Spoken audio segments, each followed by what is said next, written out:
நீ திருவண்ணாமலையிலோ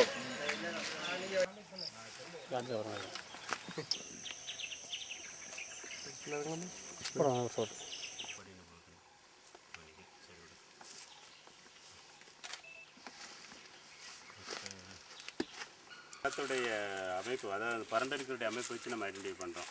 இப்போ ஆக்சுவலாக அது டைகர்னு வச்சிங்களேன், இதனுடைய அளவு வந்து ரொம்ப நீளமாக இருக்கும். டைகர்னால் ரொம்ப நீளமாக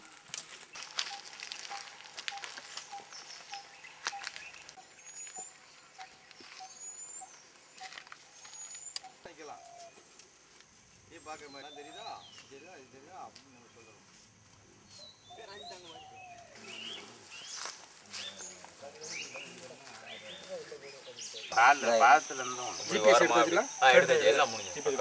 எந்த இடத்துல பக்மார்க் இருக்கோ அங்கே ஜிபிஎஸ்சியும் மென்ஷன் பண்ணிடுவோம்.